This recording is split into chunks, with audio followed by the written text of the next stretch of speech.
Hello dear students, welcome to the Chemica point. और आज के इस वीडियो में हम लोग बात करने जा रहे हैं मॉलिक्यूलर मास के बारे में। आप में से कई सारे बच्चे अभी 10th पास करके 11th में आए होंगे और उन्होंने पहले चैप्टर में एक बहुत ही बेसिक सा कंसेप्ट देखा होगा and that is molecular mass. तो इस वीडियो में हम लोग मॉलिक्यूलर मास क्या होता है, कैसे इसको डिफाइन किया गया है एंड स्पेसिफिकली हम लोग बात करने जा रहे हैं कि किसी मिक्सचर का अगर मॉलिक्यूलर मास निकालना हो तो हम लोग उसका एवरेज मॉलिक्यूलर मास कैसे कैलकुलेट करेंगे। ठीक है, तो स्टार्ट करते हैं बिना कोई टाइम वेस्ट किए हुए।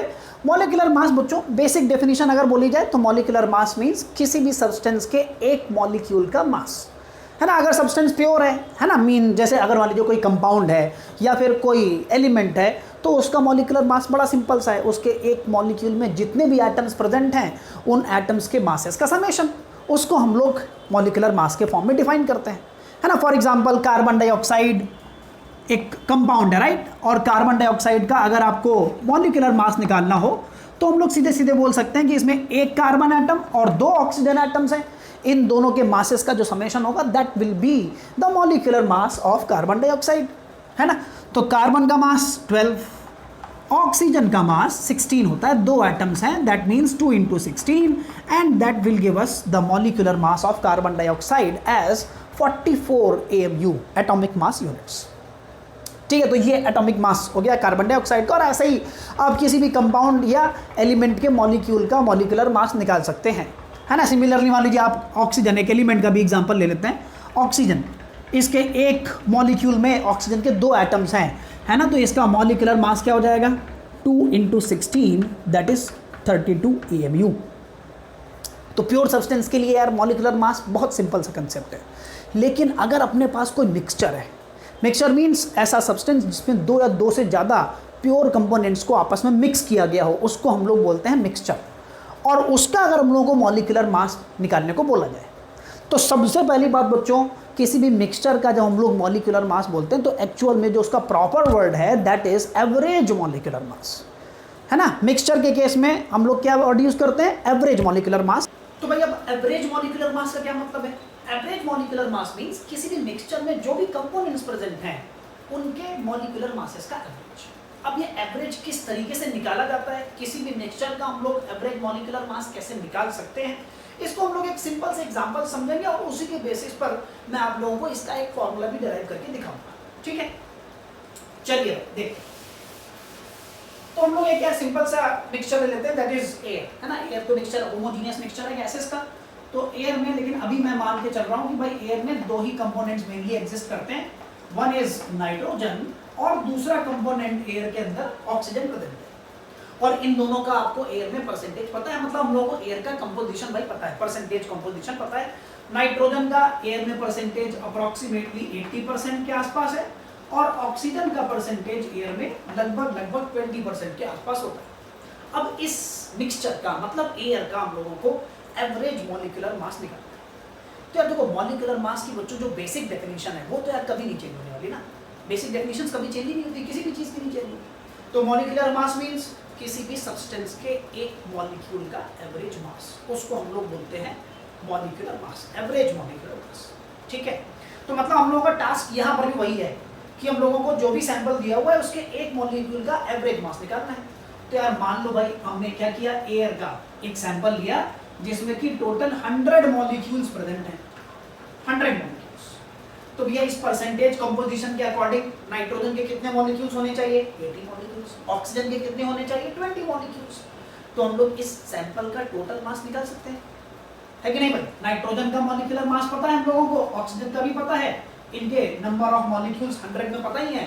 तो हम लोग पहले इस सैंपल का टोटल मास निकाल लेते हैं। Okay, total mass of the sample क्या होगा, टोटल मास पहले ऑक्सीजन का मास कितना हो जाएगा 80 × 28 प्लस ऑक्सीजन का मास दैट विल बी 20 × 32।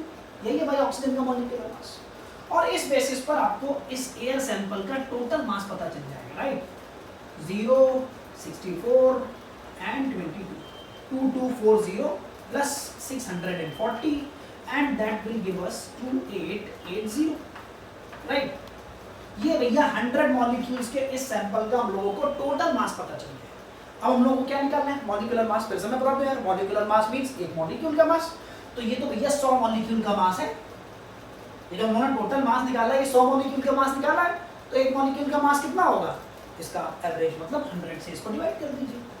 यही तो भैया एवरेज का मतलब यही तो होता है, वही मैं कर रहा हूँ। बस केवल नॉर्मल यहाँ पर एवरेज मैंने नहीं निकाला कि भैया यहाँ पर हमने नाइट्रोजन का 28 लिया, ऑक्सीजन का 32 डिवाइडेड बाई 2 कर दोगे गलत हो जाएगा, क्योंकि ये हम लोगों का नॉर्मल एवरेज नहीं, क्योंकि यहाँ पर नाइट्रोजन और ऑक्सीजन दोनों का परसेंटेज बराबर बराबर नहीं है। मेन प्रॉब्लम यही है, परसेंटेज बराबर बराबर नहीं। अगर बराबर होता तो सिंपल हम लोग ऐड करके डिवाइड कर देते उसको 2 से। अरे लेकिन ये जो हम लोगों के मिक्सचर्स हैं उनमें भाई कंपोनेंट्स का परसेंटेज अलग अलग होता है, तो हम लोग एवरेज, ये जो एवरेज लेने का तरीका है इसको हम लोग बोलते हैं वेटेड एवरेज। इसका जो प्रॉपर वर्ड है दैट इज वेटेड एवरेज।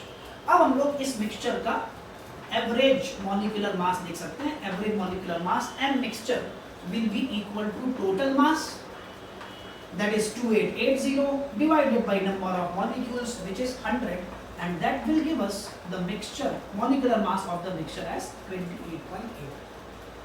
तो बच्चा लोग इस मिक्सचर का मतलब एयर का एवरेज मॉलिक्यूलर मास कितना आ रहा है 28.8 kg। कोई भी मिक्सचर दिया हो, तो मैंने एक एग्जांपल के लिए लिया है ना, लेकिन कोई भी मिक्सचर दिया हुआ मॉलिक्यूलर मास निकालने का तरीका नहीं चेंज होगा। आप उस मिक्सचर के किसी भी गिवन सैंपल का टोटल मास निकालिए और उसको टोटल नंबर ऑफ मॉलिक्यूल से डिवाइड कर दीजिए, है ना। यही हम लोगों को मिक्सचर का मॉलिक्यूलर मास मिल जाएगा। इसको यदि आप भाई फॉर्मूले के फॉर्म में लिखना चाहते हो तो पहले हम लोगों ने क्या किया, टोटल मास निकाला है, और टोटल मास निकालने के लिए यहां पर लिख देता हूं, चलो मैं ये formula M mixture will be equal to total mass. Total mass कैसे निकाला हम लोगों ने, हर एक का जो परसेंटेज है और उसके हिसाब से उसका total mass MIXI, sigma MIXI। MI यहाँ पर उस कंपोनेंट का मॉलिक्यूलर मास और XI मतलब उसका परसेंटेज, उस पर्टिकुलर सैंपल में परसेंटेज, और डिवाइडेड बाय परसेंटेज हमेशा 100 में होता है, मतलब टोटल मॉलिक्यूल्स ऑफ हमेशा कितने रहेंगे यार, 100 ही रहेंगे, तो इसलिए इसको हम लोगों ने क्या किया 100 से डिवाइड कर दिया। अगर आपको किसी भी मिक्सचर का परसेंटेज कॉम्पोजिशन दिया हुआ है तो इस फॉर्मूले से आप उसका एवरेज मॉलिक्यूलर मास निकाल सकते हैं, है ना। मैं यहाँ पर मीनिंग लिख देता हूँ भाई, MI मतलब मॉलिक्यूलर मास ऑफ कंपोनेंट, जो भी कंपोनेंट है उसका मॉलिक्यूलर मास, और XI मींस उसका परसेंटेज, जो भी कंपोनेंट हम लोग ले रहे हैं उसका मिक्सचर के अंदर परसेंटेज। इस तरह से आप मिक्सचर का मॉलिक्यूलर मास निकाल सकते हैं। अच्छा एक बात और यार, परसेंटेज कोई जरूरी नहीं कि हमेशा कंपोजिशन परसेंटेज में ही होगा, फ्रैक्शन में भी हो सकता है, लेकिन दोनों में डिफरेंस है क्या, कुछ कोई खास डिफरेंस नहीं है। परसेंटेज हमेशा 100 में से होता है, लेकिन उसी को अगर मैं फ्रैक्शन मतलब आउट ऑफ 1 अगर डिफाइन कर दूं, जैसे यही कंपोजिशन जो 80-20 का दे रखा है, इसको अगर हम लोग फ्रैक्शन के फॉर्म में लिखना चाहें तो क्या लिख सकते हैं 0.8, 0.2, राइट। फिर हम लोग इसको क्या लिख सकते हैं 0.8 और 0.2, तो उसके अकॉर्डिंग ये आपका 0.8 और 0.2 से हो जाएगा। बस केवल उस केस में फिर क्या, total number of molecules fraction 1 में से ही होता है, तो यहाँ पर डिवाइडेड बाई 1 हो जाएगा, है ना। इस फॉर्मूले को अगर हम लोग फ्रैक्शन के फॉर्म में लिखना चाहें, है ना, ये जो फॉर्मूला लिखा हुआ है इसको फ्रैक्शन में लिख दिया जाए, इसको भी लिख सकते हैं M mixture will be equal to sigma MI, और फ्रैक्शन को सपोज हम लोग ले लेते हैं YI, है ना। मैं लिख देता हूँ यहाँ पर YI, MI का वही मीनिंग है, YI means fraction of the component, component का फ्रैक्शन, मोल फ्रैक्शन या मॉलिक्यूलर फ्रैक्शन जो भी है वो यहाँ पर हम लोग लिख रहे हैं। तो sigma MIYI, this will be the molecular mass of the mixture. तो भैया ये छोटा सा कंसेप्ट है किसी भी मिक्सचर का एवरेज मॉलिक्यूलर मास कैलकुलेट करने के लिए। आई होप आप सभी लोगों को समझ में आया है। नेक्स्ट लेक्चर मैं एक और अपलोड करूंगा, उसमें हम लोग ये जो हम लोगों ने टॉपिक डिस्कस किया, इसकी थ्योरी डिस्कस की है, इसके मैं कुछ अच्छे क्वेश्चंस, 3-4 क्वेश्चंस आप लोगों को सॉल्व करके दिखाऊंगा, ठीक है। तो वेट करिए, और अगर आपको वीडियो पसंद आया तो आप लोग सब लोग समझदार हो, लाइक करिए, सब्सक्राइब करिए, दोस्तों के साथ शेयर करिए ताकि सभी लोग फायदा उठा सकें, ठीक है। देखते रहिए वीडियोस, मिलते हैं हम लोग नेक्स्ट लेक्चर में। Thank you so much, bye bye बच्चों।